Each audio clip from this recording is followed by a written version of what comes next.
Stefanie Blue received her first camera at the age of 10, and she has loved photography ever since. She founded True Blue Portrait in 2014 after 7 years as co owner of another shop. It not only is true to Stefanie's vision, but also helps clients be true to themselves. And she grew up in a family that traveled every summer, and she took photo after photo, keeping the camera in her hand from the Grand Canyon in Arizona to barefoot water skiing at Busch Gardens in Florida to waterfalls in the Smoky Mountains. All these places I have been, so I know how beautiful they are.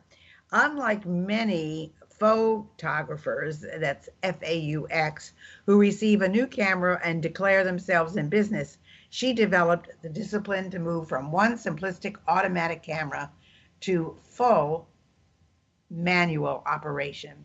And she's worked with film, media formats, slide film, and was determined to master the craft. And to this day, her innate creativity and vision give her a unique perception of the world. Well, welcome, Stefanie. It is terrific to have you here. And of course, I saw you not too long ago, so that was a delight great. as well. Well, thank you for having me. Oh, you're welcome. But you decided to go into photography at the age of 10, I guess.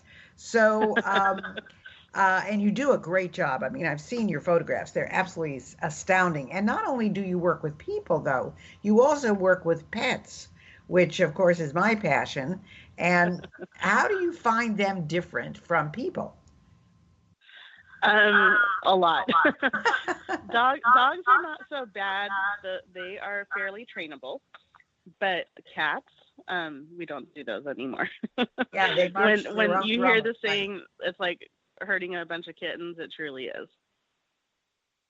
Well, I know that I have, of course, I had a dog, and now I've got two cats, and I know, it's just very difficult to work with them. But sometimes I think children are just as bad. So they can be. Which is better? We're talking about women in business. So do you think a partnership is better, or do you think being a solo entrepreneur is better? Well, they both have their positive points. When I started, I was really more of an advanced hobbyist, and I didn't know anything about business or pricing. And I was approached by another photographer who was also starting out, and we decided to partner because areas that I was not so comfortable with, she was. She was a true extrovert. I was an introvert. She knew studio lighting and I knew composition. So we kind of balanced out areas where the other person, wasn't quite as sure-footed. But after about 7 years together and lots of trainings and workshops, we both kind of filled in the gaps that we had and resulted in us both branching out on our own a couple years ago. So I would say that, being on your own is awesome. It's exciting. It can be terrifying. The buck stops with you when you're the only one in charge. You have all the pressure of bringing people through the door. On the positive note, though, I can kind of do things, act on them as quickly as I want, choose my own style, my path, and I say that's pretty liberating. Well, what about scalability? What about growing? I mean, you are the one behind the camera. And even though you might have makeup people or image people and so forth, I mean, you're the one with the camera. So how far can you go? How big can you get? Right. That's the question I don't think I even knew that term until about 3 years ago. So I wish someone had talked to me about it sooner. But when you're a photographer or a masseuse or a hairstylist, you are seriously limited to, the person in front of your camera or on your massage table or in your hair chair, for lack of a better term. And so it's a one-off every time. You can't, other than having them come back as loyal customers, you can't do what you did for them and multiply it and scale that to a large group. So, when you're looking at retirement, or especially if that's not in the not too distant future, necessarily a sustainable business model. So then you have to start looking at, like, can I teach classes or workshops to newcomers in the industry and kind of set yourself up as the expert in your field. And because most of my business, or at least half of it, is working with entrepreneurs and professionals, that's when I started teaching social media for business. And we look at, the creativity of doing more in-depth and personal branding.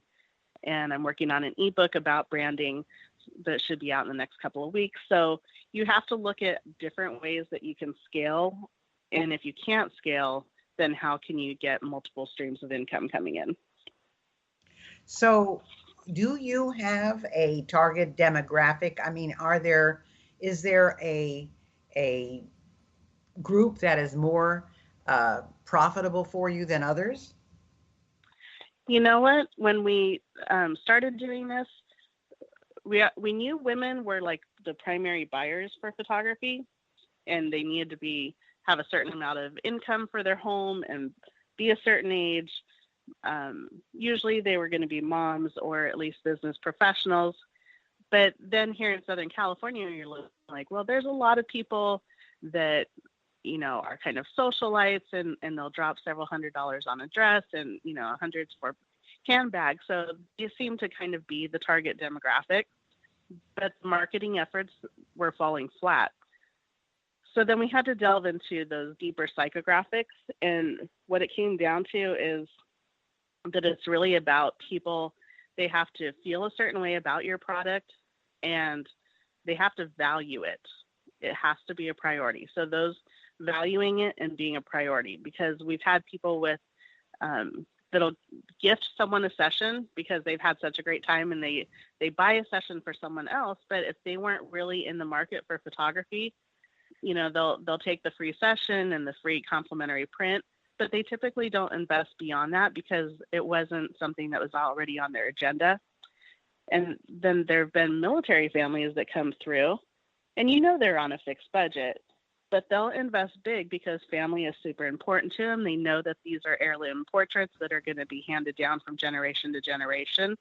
And for them, there's a lot of value, and it's a priority typically because someone might be going overseas. So those are really the two key areas. And the ones who, seem to be the ideal demographic, the socialites, they were getting their pictures done all the time. They're dressing up all the time. And the ones who really value it are where there's more of a transformation.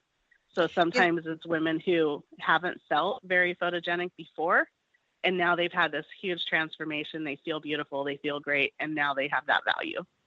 Yeah, I mean, it is interesting because it has been a science of mine to study what women will pay for and what they won't pay for. And it's always amazing to me where they will put their dollars. Now, in going through your website, I noticed that you also do boudoir photography. And I would think that some women would find an appeal in that because they could give it to their husbands or their fiancés or their partners on a holiday kind of thing. Is that big, or is that just a very small portion of what you do? It's actually a small portion of what I do. I do enjoy it, and the women that come in for it leave feeling so empowered. I had one that was like, I'm going to float on this experience for months. And she gave me a hug, and she was like, I think I know Victoria's Secret now. So that's definitely fun, and I enjoy it. However, what I find is a lot of women, rather than spending money on themselves to do that, they'll put themselves on the back burner, and they'll say, I'm not going to do it. I'd rather invest in family portraits, and they make it about the family because that's what women do. Yeah, that is what women do. You're absolutely right. So how, Stefanie, do you get new business? Now, I know that you participate in trade shows and expos and things like that. Are there any other ways that you go about getting new business? Well, the networking for sure. I don't do trade shows as much as I used to, but the occasional exhibit table at a women's event, I will be seen there. But word of mouth is huge. Facebook is kind of an extension of that word of mouth because people will post their photos on Facebook. Then all of a sudden, a couple days later, they have 100 likes and a bunch of comments. So right there, I'm getting people are seeing that, and there's already that social proof that people want to know. They already want to know, well, so and so and so and so has already done it. These people liked it, and they go with that. Instagram's a little newer. I've been concentrating more on that the last few months, and I did just get a nice job off of Instagram, so we'll see where that goes. But I would say it's the networking and the word of mouth and that social media part. And I should be better at email marketing, but I'm not that great. So what about trades or barters? Do you do anything like that? Oh, that's a good question. I know professionals that get asked to do it, but it seems like photographers are constantly being asked to work for free because it'll be great exposure for the business. But I feel at this point I'm exposed, I have bills, and I don't necessarily work for free. I'll make exceptions, or if it's something that I really believe in, or if it's something that I want to add to my portfolio. Like, for instance, I would love to do a ballerina out in the field, but until that pops up, I'm not that I would consider. But I've even had coaches that preach, don't barter or work for free. And then I had them come to me asking to trade a workshop for a headshot. And I'm like, no. Yeah, we all have to pay our bills, and exactly. Yeah.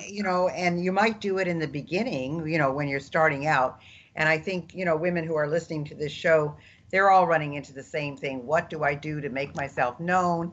Do I do things for free? What do I do? And so I want to ask you about one more point, which is joint ventures or strategic partnerships. I mean, does that play into the photography field at all? It does, actually. Whether it's working with event planners or makeup artists or people in fashion, I've had good and bad, and you definitely get to know a lot about someone and their business when you do things like joint ventures and strategic partnerships. You get to know, are they reliable? Are they timely? Do they have good integrity and a good work ethic?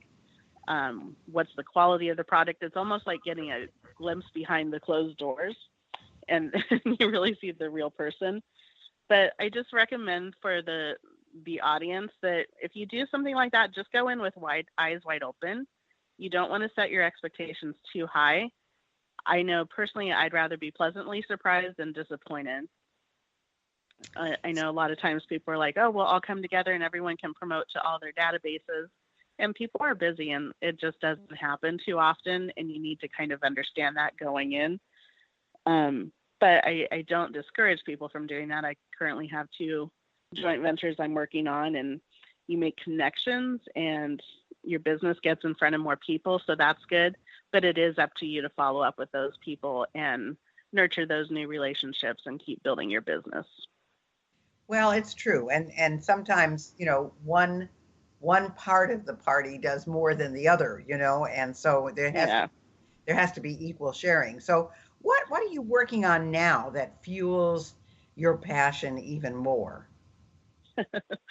So, well, I am a creative, so it's in my DNA to follow my passion. But currently, the makeup artist that I work with, Renee Gonzalez, she and I are collaborating, and we're creating a fine art coffee table photo book. And we are featuring 75 women with incredible stories of overcoming major obstacles in their life. And we're talking a broad gamut from, losing a child to being a political refugee, to sexual abuse, child abuse, severe domestic violence, addiction. So all of these different things. And what we're doing is photographing them and featuring their story and really pulling out most people wouldn't have been able to survive what you did without curling up in a little ball, but you got through it. So what is it that you held on to that got you showing up every day? And so that we set aside a day to do shoots, and we walk away so tired, but so completely inspired that we're part of this and being able to share these amazing, incredible stories of women.